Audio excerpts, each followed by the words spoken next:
নির্জা, হ্যাঁ সকাল থেকে দু পিস দশটার উপর আছি, তাও বুঝে নাই। কি হচ্ছে? ছোট লোক কাকুর কাছে টাকা চাইতে বুঝি? না জানি নয়নি বলছি, উনি নিজেই কাজে বাদক ছেলে কি শোন শোন শোন মিষ্টু, সত্যিও চাইনি রে, আমি দিয়েছি। দেখি উনি নিজেই। আমি বিশ্বাস করি না। আচ্ছা শোন, সকাল থেকে বেচারা তোর জন্য দৌড়তে দৌড়তে এই খামটা নিয়ে এলো, সারাদিনের কোনো খাওয়া পর্যন্ত হয় না। আপনি বলেছি ওকে নিজেই আনতে বলেছে সোনা, আর এও বলেছে এটা খুব আর্জেন্ট, আর এর জন্য মাত্র 20টা টাকা, তাও বেশি হলো।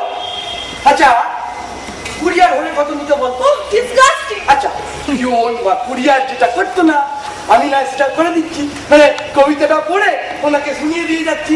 ওই নিলে কবিতা কি বুঝিস তুই? আচ্ছা আচ্ছা দেখেছি দেখেছি, মানে এত অপমান কুকুরেও সহ্য করে না, বুঝেছি? বল বল। নীলাটা আমার সাথে কেন যে এরকম করে? বস বস। খাঁচার মধ্যে বন্দি বুনো পাখি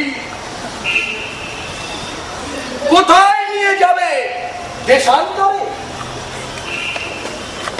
উড়বে তোমার খুশির উড়োজাহাজ, ঘোড়া ভেঙে পড়বে পালক ঝরে, ইচ্ছে যত হামাগুড়ি দিয়ে নীল সমুদ্রে ছুটবে লাগাম ছাড়া। খাঁচার মধ্যে বন্দি বুনো পাখি যতই ডাকো আর দেবে না সারা।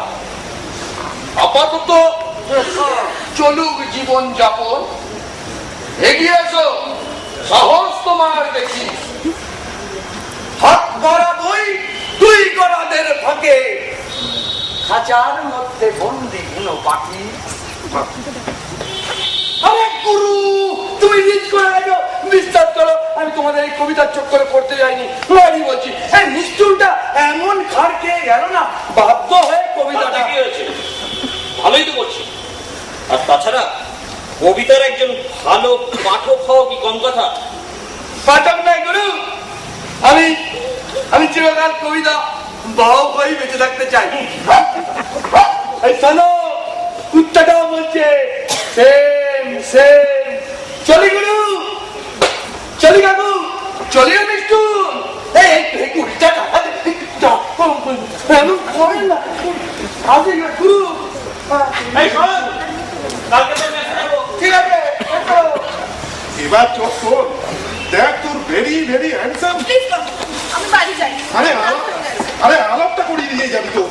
সরি, এ হলো নিলয় আর ইনি সাহিত্যিক নিরঙ্কুশ সান্যাল। আচ্ছা।